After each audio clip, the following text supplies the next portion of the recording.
अस्सलाम वालेकुम, welcome to my channel voice over by Amna Shah. I hope कि आप खुश होंगे। कहानी शुरू करने से पहले आपसे रिक्वेस्ट है कि अगर आपको मेरा कंटेंट पसंद आता है तो प्लीज़ मेरे चैनल को सब्सक्राइब करें। आइए कहानी का आगाज़ करते हैं। इस कहानी के रावी मोहतरम सईदुद्दीन हैं। ये बस्ती हिंदुस्तान में पुलिस में हेड कांस्टेबल हुआ करते थे।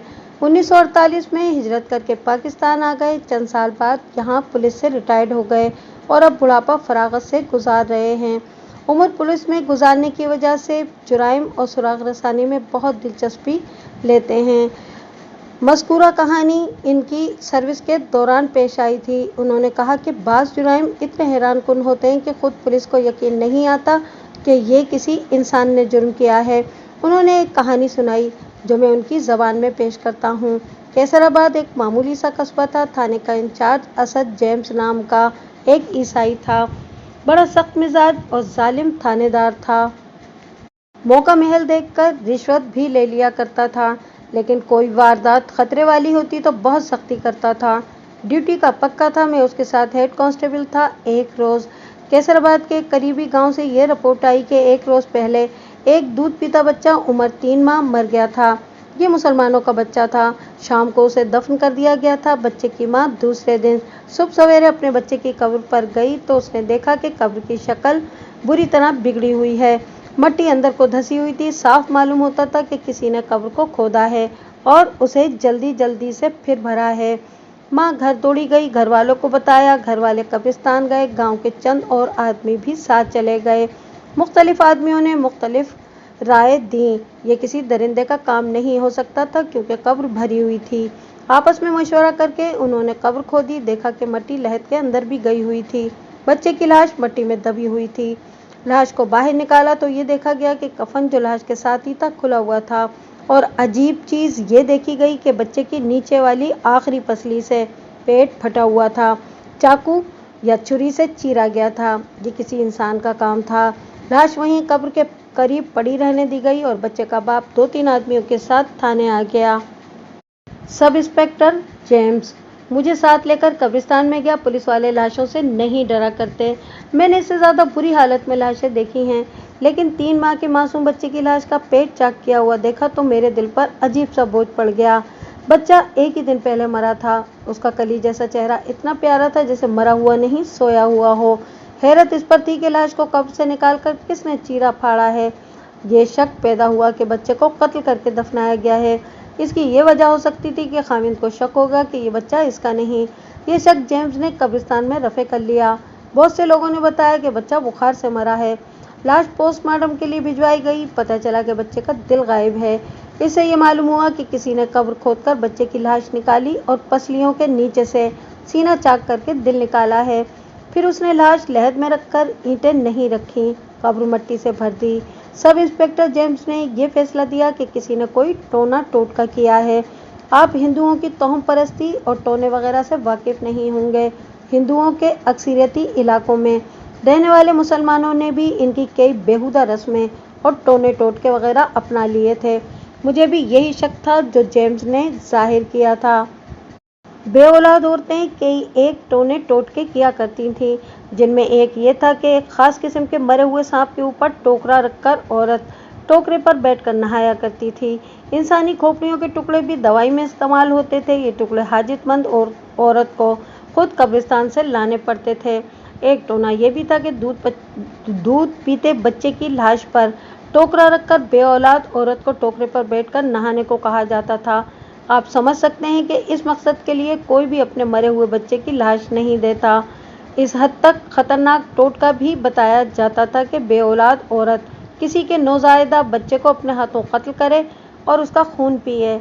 पसमानदा और जंगली लोग इस किस्म के भयानक टोटके कर गुजरते थे।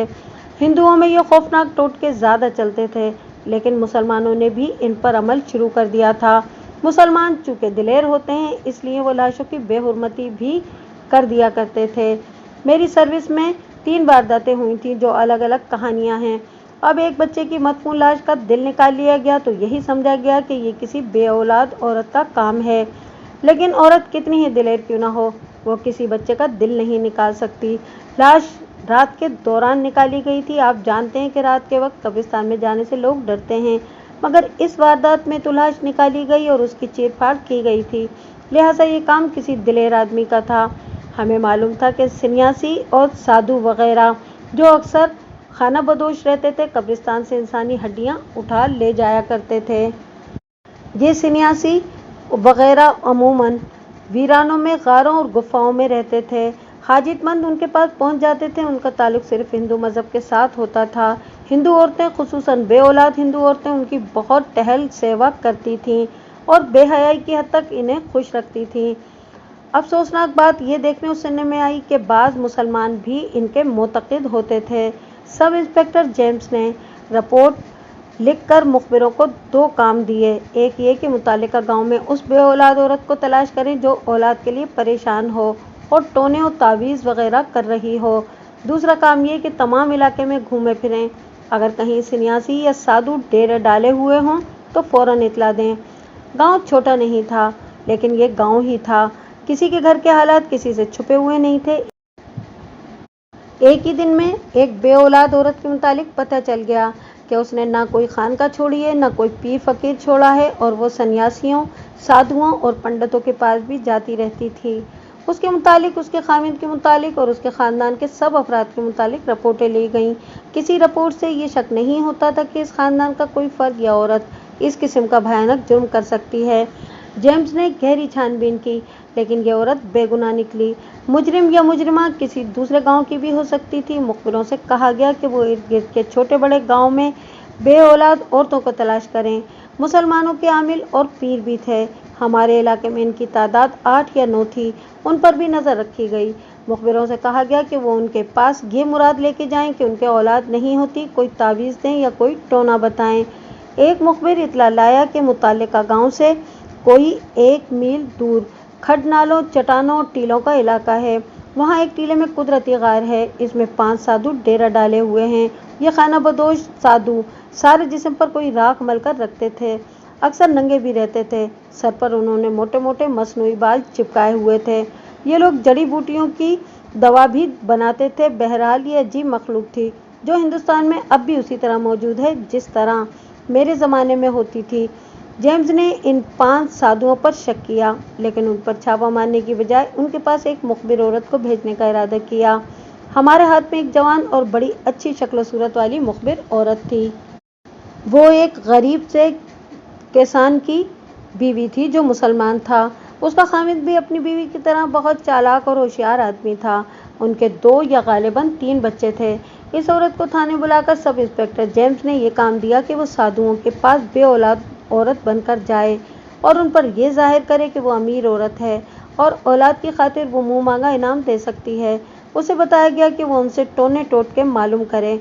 अगर वो खुद ही ताज़ा मरे हुए दूध पीते बच्चे का दिल निकाल कर किसी तरह इस्तेमाल करने का टोना बताएं तो ठीक है, अगर ना बताएं तो उनसे कहे कि उसने सुना है कि दूध पीते बच्चे का दिल किसी टोने में इस्तेमाल होता है। इस औरत को वारदात का इल्म था। अपने काम की वो उस्ताद थी। उसे ज़्यादा समझाने की ज़रूरत नहीं थी। वो चली गई। उसी शाम को जब शाम अंधेरी हो चुकी थी, वो थाने में आई। मैं तो उसे पहचान ही नहीं सका। उसने रेशमी कपड़े पहन रखे थे, मुंह धुला धुलाया था और चमक रहा था। वो किसी आसूदा हाल घर की औरत मालूम होती थी। उसका आम हुलिया एक गरीब किसान की बीवी जैसा होता था, जिससे आप अच्छी तरह वाकिफ़ हैं। उसके जिस्म से गोबर और मिट्टी की बदबू आया करती थी, लेकिन उस शाम को वो पहचानी नहीं जा रही थी। जेम्स के कहने पर अमल करते हुए वो साधुओं के पास अमीर औरत बनकर गई। इत्तेफाक से उसकी शक्ल सूरत अच्छी थी और जवान भी थी, इसीलिए इस कीमती लिबास में वो गरीब और किसान लगती ही नहीं थी। जेम्स उसे अंदर ले गया। मैं हेड कांस्टेबल था। मुझे ऐसा रुतबा हासिल नहीं था कि मुझे दफ्तर में बिठाकर SHO इस औरत से रिपोर्ट लेता। बाद में मुझे इतना ही पता चला था कि वो साधुओं के पास गई थी। उसने उनके आगे रोने की अदाकारी भी की थी और उसने साधुओं पर एतबार जमा लिया था। वो दूसरे दिन भी साधुओं के पास गई और शाम को उसने थाने में आकर रिपोर्ट दी। साधुओं ने उसे कोई टोना बताया था। अभी मरे हुए बच्चे के दिल का राज सामने नहीं आया था। उसे अगले रोज़ भी जाना था। वो शाम को थाने में ना आई। जेम्स उसका इंतज़ार करता रहा। वो ना आई तो हम समझे कि वो पैदल चलते चलते थक गई होगी, घर जाकर सो गई होगी, सुबह आ जाएगी। सुबह उसकी बजाय उसका खामिंद आया। उसे देखते ही जेम्स ने उससे पूछा, तुम आ गए हो, तुम्हारी बेगम साहिबा क्यों नहीं आई? खामिद के चेहरे पर घबराहट और हैरत हो गई। उसने कहा, मैं तो उसे यहाँ देखने आया था, क्या वो यहाँ नहीं है? जेम्स ने उसे बताया कि वो थाने में नहीं आई। खाविंद ने बताया कि वो तो गुज़िश्ता शाम उसे ये बताकर घर से निकली थी कि साधुओं ने उसे इस वक्त आने को कहा है जब सूरज अंदर बाहर हो। वो घर वापस नहीं आई, वो थाने में भी नहीं आई थी। वो बच्ची तो नहीं थी कि रास्ता भूल गई हो, वो यकीनन अगवा हो गई थी। वो इस काबिल थी कि उसे कोई अगवा करके कहीं दूर ले जाकर फरोख्त कर देता। जेम्स दानिशमंद आदमी था। उसने ये शक जाहिर किया कि साधुओं को मालूम हो गया होगा कि ये औरत मुखबिर है और बच्चे के दिल की सुराग रसानी के लिए उनके गार में आई है। इस किस्म के साधुओं में जुर्म पेशा आदमी भी हुआ करते थे। जेम्स ने कहा कि ये औरत साधुओं के साथ दिल के टोने की बात कर बैठी होगी। उसने इन्हें इस पर शक पैदा करवा दिया होगा।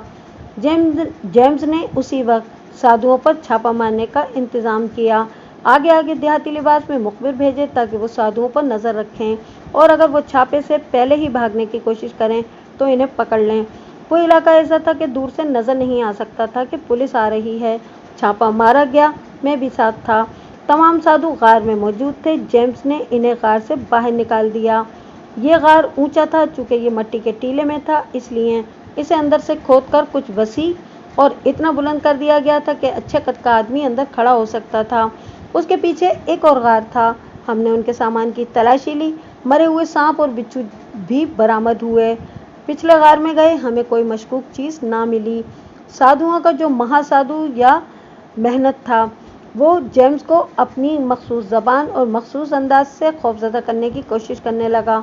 लेकिन जेम्स ईसाई था, वो इनके जंतर मंतर और फूंकों से ना डरा।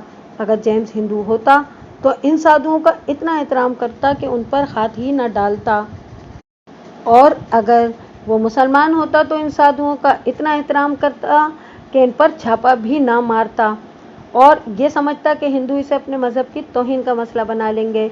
जेम्स ने अपनी आदत के मुताबिक कोई परवाह न की। उसने महासाधु को अलग कर लिया और कहा, तुम्हारे पास 3 दिनों से एक औरत आ रही है, वो कहाँ है? हमारे पास हर रोज़ औरतें आती हैं, साधु ने जवाब दिया, और इतनी ज़्यादा आती हैं कि मैं किसी को चेहरे से पहचान नहीं सकता कि ये भी यहाँ आती है।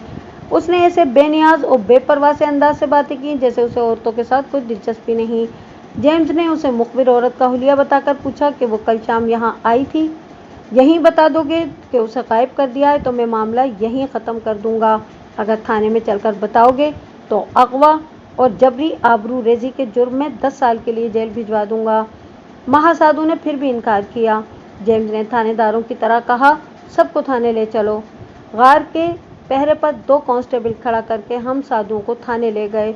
वहाँ बड़े साधु को याद आ गया। उसने कहा कि ये औरत शाम को आई थी। उसे ये अमल बताया था कि आधी रात के वक्त दरिया में उस जगह खड़ी हो जाए जहाँ पानी 2 हिस्सों में तकसीम हो जाता है और दरमियान में खुश्की होती है।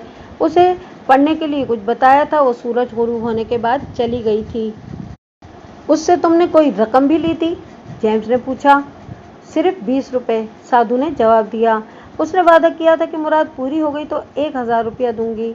इस दौरान असिस्टेंट सब इंस्पेक्टर बिशंबर दास एक और साधु को अलग ले गया था और एक को मेरे हवाले कर दिया गया था। हम दोनों ने उनसे उगलवाने की कोशिश की, मगर दोनों ने लाइलमी का इजहार किया। बिशंबर दास मेरे पास आया और पूछा कि तुम्हारे साधु ने कुछ बताया है या नहीं। मैंने उसे जवाब दिया कि ये मुझे चक्कर दे रहा है। बिशंबर दास ने कहा कि इसे ले आओ।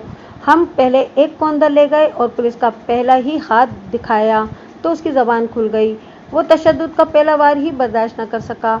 उसने पहली बात ये बताई कि वो असली साधु नहीं है। फिर उसने ये भी बता दिया कि इन 5 में कोई एक भी साधु असली नहीं, सब नौसरबाज और फरेबकार हैं।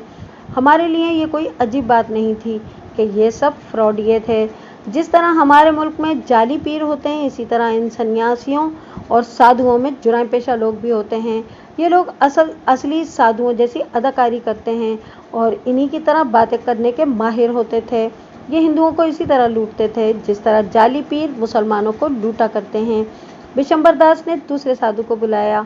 उसने भी पहले हीलो हुज्जत की, लेकिन पहले साधु के कहने पर मान गया। ये 5 मुसलमान थे। इनका सरगुना जो महासाधु बना हुआ था जेम्स के सामने डटा हुआ था और पक्का ढीठ मालूम होता था। मैं और बिशंबर दास जेम्स के पास गए तो बिशंबर दास ने इस साधु से कहा कि अब जाने दो उस्ताद, तुम्हारे शागिर्द मान गए हैं। हम तुम्हें इस जुर्म में नहीं पकड़ेंगे कि तुम नौसरबाजी कर रहे हो। हमें तुम्हारे खिलाफ कोई रिपोर्ट नहीं मिली, सिर्फ ये बता दो कि वो औरत कहाँ है। बिशंबर दास ने जब जेम्स को बताया कि उसके दूसरे साथियों ने क्या बयान दिया है तो जेम्स गुस्से से उठा और लपक कर साधु के बाल मुट्ठी में पकड़ लिए, बाल मरोड़ कर उसे उठाया और बड़ी जोर से उसे फर्श पर पटक दिया। वो पीठ के बल गिरा था। जेम्स उसके पेट पर खड़ा हो गया। महासाधु बिलबिला उठा और चिल्लाने लगा। वो ठीक कहते हैं, मैं साधु नहीं हूँ, उसने बताया कि ये औरत उनके गार में जाती रही है, गुमशुदगी की शाम भी आई थी, फिर चली गई थी। साधु ने कोई नई बात न बताई। उसने ये भी बता दिया कि इस औरत पर उसकी नीयत खराब थी, लेकिन औरत इतनी चालाक थी कि आसानी से हाथ आने वाली नहीं थी। जेम्स ने इस पर बहुत जिरा की, तशद्दुद से डराया धमकाया भी, मगर वो इसी बयान पर कायम रखा जो वो दे चुका था। 5-6 घंटे इसी एक आदमी पर सर्फ हो गए। दूसरे साधुओं से अलग अलग तहकीकात की गई, उन्होंने भी कोई फालतू बात न बताई। वो अपने जुराइम की पूरी पूरी बात सुनाते रहे। मसलन उन्होंने गिनकर वो हिंदू औरतें बताईं जिन्हें उन्होंने खराब किया था। उन्होंने जो रकम बटोरी थी वो भी बताई, कुछ और बदमाशियां भी बताईं। हमारी मुखबिर औरत के मुतालिक उन्होंने यही बताया कि इससे भी रकम बटोरना और उसे खराब करना चाहते थे। अगवा या कत्ल उनके जुराइम में शामिल नहीं था। उनके सरगुना ने बताया कि उनके पास बड़ी खूबसूरत लड़कियां आती रही हैं, इनमें से एक दो को आसानी से गायब करके आगे चलाया जा सकता था, कीमत भी अच्छी मिलती। ये औरत इतनी कीमती नहीं थी। रात को ये यकीन होने लगा कि इन मुजरिमों ने औरत को गायब नहीं किया, लेकिन इन्हें जाने न दिया गया। अब ये शक होने लगा कि हमारी औरत शाम के बाद साधुओं के गार से निकली और रास्ते में किसी रहजन या बुर्दा फरोश के हाथ चढ़ गई। हमारे लिए एक वारदात के साथ एक और वारदात आ गई। इनसे पूछा गया कि वो किस रास्ते से वापस गई थी। पांचों साधु इतने डरे हुए थे कि बात करते उनकी जबानें कांपती थीं। इनमें से एक साधु ने वो सिमत बताई जिधर वो गई थी। जेम्स ने उसे सवालों के जाल में फंसाकर एक कारामद सुराग हासिल कर लिया। वो ये था कि इस साधु ने बताया कि औरत जब गार से निकली तो वो बाहर खड़ा था। उसने औरत को अपनी नौसरबाजी के जाल में अच्छी तरह फांसने के लिए उसे बताना शुरू कर दिया कि उनका महासाधु मोजज़े कर सकता है, और ये भी कि ये साधु जो भी फरमाइश करे औरत पूरी कर दे। उस साधु ने यह नई बात बताई कि वो 15-20 कदम उसके साथ गया, फिर रुक गया। औरत चली गई। साधु को कुछ दूर आगे किसी मर्द की आवाज़ सुनाई दी, वीराने में और रात की खामोशी में। आवाज़ बड़ी साफ थी। किसी आदमी ने कहा, ओए, तुम इधर क्या लेने आई थी? औरत ने हंसकर कहा, तुम किधर जा रहे हो? आदमी ने कहा, अरे नेकबख्त, अकेली जाओगी? चलो मैं तुम्हारे साथ चलता हूँ। दोनों के हंसने की आवाज़ें सुनाई दी। साधु अंधेरे में देख न सका कि वो आदमी कौन था। साधु ने पहले ये बात नहीं बताई थी। उसने वजह ये बताई कि वो पुलिस से डरता था। सब इंस्पेक्टर जेम्स ने ये शक बताया कि ये आदमी उसका खामिद होगा। उसने औरत को बदकारी के शक में कत्ल कर दिया होगा। अगर खामिद नहीं था तो कोई ऐसा आदमी होगा जिसे ये औरत अच्छी तरह जानती होगी। उस वक्त उसका खामिद थाने में मौजूद था। उससे पूछा गया कि वो रात घर से कहीं बाहर गया था। उसने जवाब दिया कि वो अपने 2 छोटे छोटे बच्चों को घर में अकेला छोड़कर कहीं नहीं जा सकता था। उससे ये भी पूछा गया कि गांव में कौन ऐसा आदमी है जिसकी उसकी बीवी के साथ ज़्यादा बेतकल्लुफ़ी थी। हामिद ने 5-6 नाम बता दिए। ये मसला तो अलग रह गया था कि मरे हुए बच्चे के सीने से दिल किसने निकाला था। इस औरत के अगवा का मसला परेशान करने लगा। जेम्स ने 2 खोजियों को बुलाया और उन्हें उस जगह ले गया जहां साधु के बयान के मुताबिक औरत को वो आदमी मिला था। उम्मीद थी कि ज़मीन कुछ रहनुमाई करेगी। मैं भी साथ था, साधु भी साथ था। उसने हमें उस जगह खड़ा किया जहाँ तक वो मुखबिर औरत के साथ गया था। वहाँ से उसने वो सिमत बताई जिधर से उसे आवाज़ें सुनाई दी थीं। हम उधर गए तो एक जगह 2 खुरे साफ दिखाई दिए। खोजी ने बताया कि औरत एक आदमी के साथ खड़ी है। दूसरे खोजी ने इधर उधर घूम फिर कर कुछ खुरे तलाश कर लिए और कहा कि आदमी इस तरफ से आया है। फिर आदमी और औरत एक तरफ चल पड़े, मगर आगे ज़मीन धोखा दे गई। आगे सिलों वाली ज़मीन थी, कच्ची मट्टी नहीं थी। 40-50 कदम आगे गए तो ज़मीन कच्ची आ गई। खुरे फिर मिल गए। तकरीबन 100 गज तक ये पता चलता रहा कि वो दोनों इधर ही को जा रहे हैं। आगे फिर ज़मीन पथरीली आ गई। कोई 2 फर्लांग दूर गिद्ध ज़मीन पर उतर रहे थे। जेम्स चक्की बिना पर उधर चल पड़ा। 150 गज फासला तय किया तो उधर से एक कुत्ता दौड़ता आया। हमारे करीब आकर उसने रास्ता बदला। उसके मुंह में किसी इंसान का एक बाजू था जो कोहनी से टूटा हुआ लगता था, उसके साथ पूरा हाथ था। हमारे एक कांस्टेबल ने पत्थर उठाकर कुत्ते को मारा। हम सब ने कुत्ते को घेरने की कोशिश की और उसे पत्थर भी मारते रहे। उसके मुंह से बाजू गिर पड़ा जो एक कांस्टेबल ने उठा लिया। ये किसी औरत का बाजू था। कुत्ता उधर से आया था जहां गिद्ध जमीन पर उतर रहे थे, लेकिन उतर कर नजर नहीं आते थे। वहां शायद खड्ड था। हमें जेम्स उधर ले गया। वहां वाकई खड्ड था और ये खड्ड गिद्धों से भरा हुआ था। हमने पत्थरों की बौछारें मार मार कर गिद्धों को उड़ा दिया। खड्ड में जो कुछ रह गया वो बड़ा ही भयानक था। ये इंसानी जिस्म बल्कि हड्डियों का पंजर था। सर अलग पड़ा था। बाल बताते थे कि औरत का सर है। चेहरा खराब हो चुका था, लेकिन इतना नहीं कि पहचाना ना जा सके। यह हमारी मुखबिर औरत थी। जिस्म के बाकी हिस्सों की हालत ये थी कि सिर्फ हड्डियां रह गई थीं। दोनों टांगें और बाजू अलग हो चुके थे। एक बाजू कुत्ता उठा के ले गया था जो अब हमारे पास था। कहीं कहीं गोश्त नजर आता था। गिद्धों ने सफाया कर दिया था। खड्ड में एक गड्ढा था। यहाँ मट्टी कच्ची थी। हम देखते ही जान गए कि गिद्धों ने लाश इस गड्ढे से निकाल ली है और गड्ढा गहरा नहीं था। लाश की हालत ऐसी थी कि ये मालूम करना नामुमकिन था कि उसे किस तरह कत्ल किया गया है और कत्ल से पहले उसके साथ क्या सलूक किया गया है। इस औरत का खामिंद साथ था। उसने कपड़ों के टुकड़ों से और जूती से भी पहचान लिया कि ये हड्डियां और जिस्म के टुकड़े उसकी बीवी के हैं। चेहरे से तो हम सब ने पहचान ही लिया था। खड्ड में इंसानी खुरा एक भी सलामत नहीं था। गिद्धों, कुत्तों और गीदड़ों वगैरह ने खुरे मिटा दिए थे। हड्डियों में गौर से देखा तो जेवरात की 2-3 चीजें मिल गईं। इससे जाहिर होता था कि कातिल रहज़न नहीं था, वरना वो सोने की अंगूठी और इतने वजनी कांटे छोड़कर न जाता। कत्ल की वजह कुछ और थी। और वजह क्या थी? पहला, मुश्तबा खामिन था। दूसरा शक उस आदमी पर था जिसके साथ इस औरत के ताल्लुकात थे। साधु ने अंधेरे में जो बातें सुनी थी, इनसे मालूम होता था कि यह आदमी मकतूला के साथ बेतकल्लुफ था। एक शक ये भी था कि मकतूला ने साधुओं से बच्चे के दिल का राज हासिल कर लिया था, जिसे छुपाने के लिए उन्होंने उसे कत्ल कर दिया। लाश की हड्डियां और टुकड़े इकट्ठे करके हम थाने ले गए और डॉक्टर के पास भेज दिए। मकतूला के खामिन और 5 साधुओं को मुश्तबा करार देकर शामिल तफ्तीश कर लिया गया और तफ्तीश का सिलसिला चल पड़ा। साधुओं से पूछा गया कि वो बे औलाद औरतों को कैसे कैसे टोने टोटके बताया करते हैं। उन्होंने बहुत से ऊट पटांग टोटके बताए। जेम्स ने पूछा कि कोई ऐसा टोना भी है जिसका ताल्लुक दूध पीते बच्चे के दिल से हो। इसी गिरोह के सरगना ने बताया कि उन्होंने सुना है कि नौज़ायदा बच्चे का दिल निकालकर किसी महलूल में रखा जाता है, फिर इसे पकाकर बे औलाद औरत को खिला दिया जाता है। जेम्स ने ये मालूम करने के लिए कि उसने किसी औरत को ये टोना बताया है, उसे तशद्दुद की चक्की में डाल दिया, मगर वो इनकार करता रहा। वो कहता था कि वो साधु नहीं, जुराइम पेशा है। उस गांव में जहां के बच्चे का दिल निकाला गया था, हमारे 2 मुखबिर मौजूद थे। गालिबन 2 रोज बाद एक मुखबिर ने थाने में आकर ये इतला दी कि इस गांव में एक आमिर रहता है जिसके कब्जे में जिन्नात बताए जाते हैं। उसके पास एक जवान औरत चरपाई पर रस्सियों से बांधकर लाई गई है। उसके मुंह पर कपड़ा ठुसा हुआ था। गांव के लोग तमाशा देखने जमा हो गए। चारपाई आमिर के घर में ले जाई गई। लोग बाहर खड़े रहे। कुछ देर बाद अंदर से इस औरत की चीखें उठीं और उसने चिल्ला चिल्ला कर यह भी कहा, मेरा दिल निकाल लो, मेरा दिल खा जाओ। उसका मुंह शायद फिर बंद कर दिया गया था।